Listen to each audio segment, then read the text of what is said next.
నమస్తే అన్న. నమస్తే నమస్తే. ఏం పేరు అన్న నీది? మైపాల్ నా పేరు.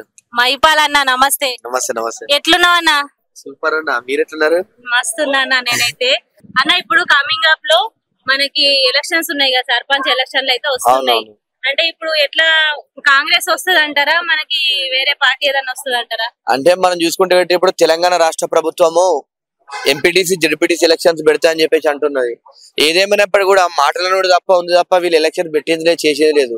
ఇవాళ చూసుకుంటే ఒక చిన్నపాటి ఎలక్షన్ పెట్టాలన్న రేవంత్ రెడ్డి గారు పోయి ఢిల్లీ పోయి కూడా మాట్లాడి రావాలి, ఢిల్లీ నుంచి పర్మిషన్ తీసుకోవాలని చెప్పేసి అంటారు. ఇప్పటికి 16 నెలలు అవుతుంది ఇలా ఎంపీటీసీ సర్పంచ్ ఎలక్షన్స్ టైం అయిపోయి కూడా ఇప్పటి వరకు కూడా తీసుకోకపోవడం చాలా బాధాకరం విషయం. ఏదేమైనప్పటికీ కూడా కొద్దిగా అధికార పార్టీకి కొద్దిగా ప్రజలు ప్రియారిటీ ఇస్తారు. ఎందుకంటే రాష్ట్రంలో ఉన్నటువంటి కాంగ్రెస్ పార్టీ అధికారంలో ఉంది అని చెప్పేసి కొద్దిగా అధికార పార్టీకి బలంగా ఉండే అవకాశం ఉంటది. అవునన్నా, మీరు చెప్పిందైతే వాస్తవమే. మరి వెయిట్ చేస్తారు అంటే ఏదన్నా ఇంట్లో లొసుకులు ఉన్నాయంటారా? 100% లొసుకులు ఉన్నాయి. మరి వీళ్ళ దగ్గర డబ్బులు లేకనా ఓడిపోతారనే భయంతోనే పెడతలేరు. ఎందుకంటే నిన్నటికి నిలుచుకుంటే గిట్ట గ్రామాలలో రైతు బంధు వేస్తలేడు. పాపం నాడు కేసీఆర్ ఉన్నప్పుడే మంచిగా ఉండే, ఈ గవర్నమెంట్ ఉన్నప్పుడు ఇది ఏందని చెప్పేసి కొంచెం భయపడుతున్నారు. కానీ ఎప్పటికి ఏదేమైనప్పటికీ కూడా కొద్దిగా గ్రామ స్థాయిలో కూడా టీఆర్ఎస్ కార్యకర్తలు అనేకంగా చాలా మంది ఉన్నారు కాబట్టి కొద్దిగా బలంగా కూడా టీఆర్ఎస్ కూడా ఉంటది. మరి కాంగ్రెస్ వస్తుంది అంటారా అన్న?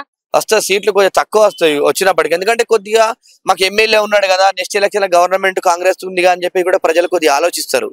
ఆలోచించినప్పటికీ కూడా నిన్నటికి నేను వేసుకుంటే రైతు బంద్ చేసిండు, రైతు బంద్ చేసి ఎలక్షన్ పోతా అన్నాడు, ఇవాళ ఢిల్లీ పోతా అన్నాడు.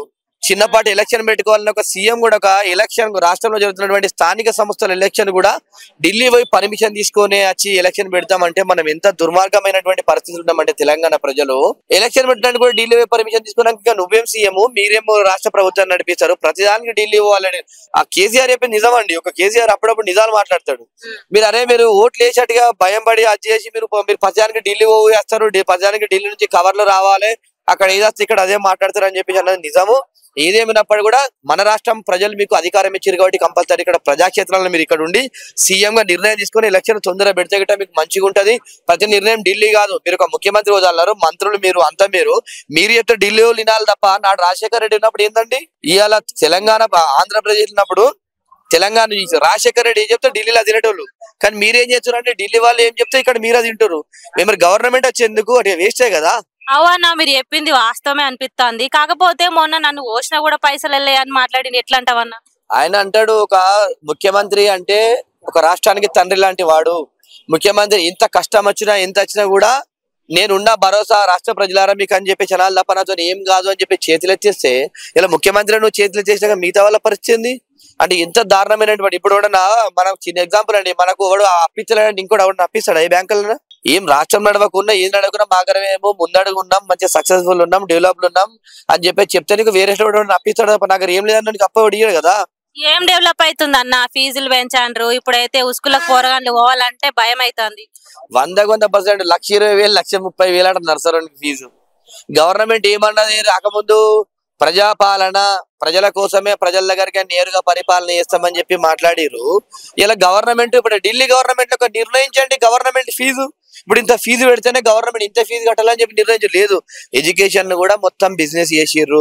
అన్న మొన్న ఏదో టెక్కో టుక్కో ఏదో బోధన పెడతారు అని గవర్నమెంట్ స్కూళ్ళల్లో చెప్పిర్రు.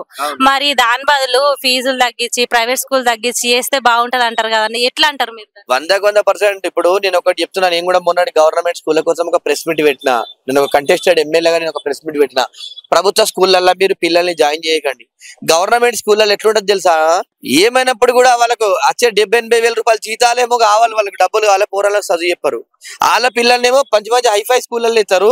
గవర్నమెంట్ స్కూల్ చదువుకున్న పొలాలకే చదువు రాదు. 10th క్లాస్ స్టూడెంట్ కూడా నేను చెప్తున్నా, నోట్ చేసుకోండి, 10th క్లాస్ చదివేటోని కూడా ఒక స్పెల్లింగ్ రాదు, ఒక పేరు స్పెల్లింగ్ కూడా రాష్ట్రానికి రాదు. English medium school government school చదివేటోళ్ళకు అంత దుర్మార్గమైనటువంటి పరిస్థితులు ఉంది.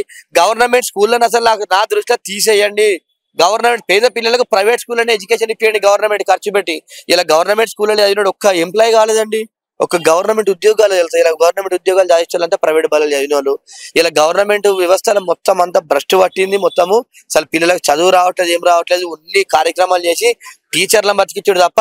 ఒక్కటి మాత్రం గుర్తుపెట్టుకోవాలి, ప్రైవేట్ స్కూల్లో 5,000 రూపాయలు జీతం ఇస్తారు, 5,000 రూపాయలు ఇచ్చే జీతం స్కూల్ అని ఇంగ్లీష్ మాట్లాడతాడు. వీడు 70,000 ఇచ్చిన ఒక స్టూడెంట్ ఒక టీచర్ కు వీని స్కూల్ ఎందుకు మాట్లాడరు ఇంగ్లీషు? అవన్నా నువ్వు చెప్పింది అయితే మంచిగానే ఉంది, కానీ ఇప్పుడు గవర్నమెంట్ జాబ్ అయితే కావాలి, కానీ గవర్నమెంట్ స్కూల్ అయితే చదువుకోరు, ఎట్లా అంటారు అన్నకి ఇది? మరి గవర్నమెంట్ కూడా ఒక జీవో పెట్టాలి. ప్రభుత్వ స్కూల్ ఎవడైతే కేజీ నుంచి పీజీ వరకు ఎవరు చదువుకుంటాడో వానికి ఉద్యోగాలు ఇస్తామని చెప్పి పెట్టాలి.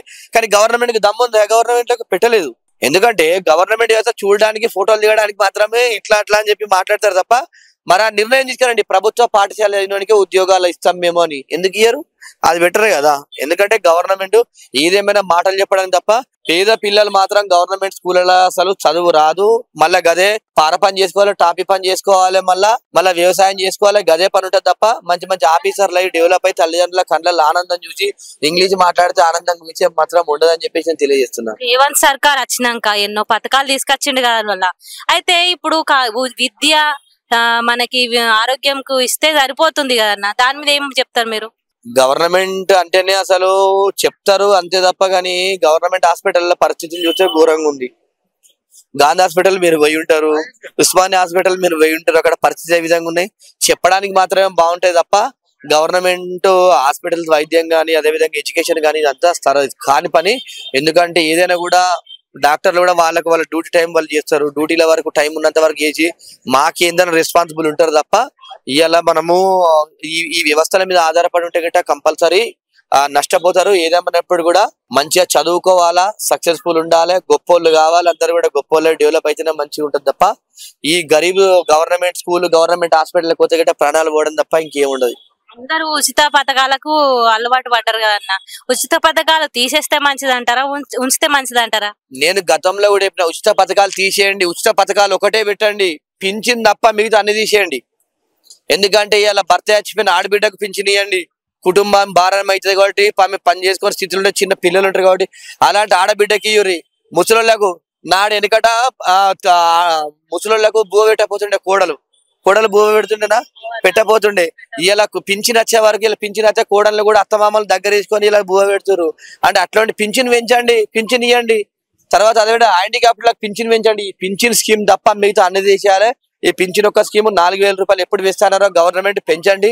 ఇది వేస్తే మీకు పుణ్యం జరుగుతుంది, గవర్నమెంట్ కూడా మంచిగా ఉంటది. ఎందుకంటే నాడు గత ప్రభుత్వంలో కేసీఆర్ గారు కూడా పింఛన్లతోనే గెలిచిండు, పింఛన్లు పెంచినాకనే గెలిచిండు. కేసీఆర్ గారికి ఒక్కొక్క ముసలాం అంటుంటే నన్ను కోసినా కూడా నేను కేసీఆర్ తప్ప వేరేటోళ్ళ కోటేలే, కొరిజిగినంత నువ్వు కూడా కేసీఆర్ కోటేస్తా అని చెప్పి అన్నారు. కాబట్టి 4,000 రూపాయల పింఛన్ వెంచూరి గవర్నమెంట్ చాకచక్యంగా నడుస్తుంది. మంచిగా స్థానిక సంస్థల ఎలక్షన్లు కూడా విజయం సాధిస్తారు. మీకు ఏ ప్రభుత్వం అత్తే మంచి అనిపిస్తుంది అన్న? ఏదేమైనప్పుడు కూడా తెలంగాణ వచ్చిన తర్వాత టిఆర్ఎస్ గవర్నమెంట్ అయితే నేను ప్రతిపక్షాలు ఉన్నప్పుడు కూడా టిఆర్ఎస్ అనేక మార్లు విమర్శించి టిఆర్ఎస్ తిట్టినాము. కానీ తిట్టినప్పుడు కూడా మేము ఎన్ని ప్రశ్నిస్తే అన్ని పనులు చేసిరు. టిఆర్ఎస్ గవర్నమెంట్ మాత్రం చాలా వర్కులు జరిగినాయి. హైదరాబాద్ డెవలప్ అయింది. తెలంగాణ ప్రాంతంలో ఉన్నటువంటి రైతాంగం అంతా కూడా సస్యశ్యామలంగా ఇలా రైతుల రాజు అయిపోయిండు, రైతు కోటీశ్వరుడు అయిపోయిండు.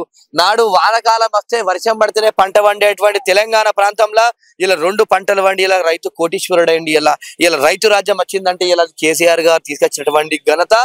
ఇలా మిషన్ భగీరథ, మిషన్ కాకతీయ వంటి కార్యక్రమాలు చేసి కాళేశ్వరం ప్రాజెక్టు నిర్మాణం చేసి ఆ నిర్మాణం చేయడం వల్ల రైతుల ప్రతి తెలంగాణ ప్రాంతంలో ఎండాకాలం పైన కూడా చెరువులలో ఎన్ని నీళ్లు, చెరువుల కుంటలలో నీళ్లు. నాడు ఎండాకాలం వచ్చిందంటే ఒక బొట్టు కూడా నీళ్లు ఉంటాయి, ఇలా చెరువులలో నీళ్లు ఉంటాయంటే ఇలా కేసీఆర్ గారు రైతులకు మాత్రం రైతాంగానికి మాత్రం మంచి చేసిరని చెప్పేసి నేను తెలియజేస్తున్నా. ఎందుకంటే మనం ఎంత ప్రతిపక్షంలో ఉన్నా ఎంత అధికారం ఉన్నా మంచిగా మాట్లాడాలి. ఎంత కొద్దిగా ఎక్కువ మాట్లాడకుండా కొద్దిగా వాళ్ళు చేసిన పని కూడా మనం చెప్పాలని చెప్పి తెలియజేస్తున్నా. మస్తు మాట్లాడినావన్నా, thank you so much. Like చేయండి, షేర్ చేయండి, సబ్స్క్రైబ్ చేయండి. మరిన్ని వీడియోల కోసం బెల్ సింబల్ పై క్లిక్ చేయండి.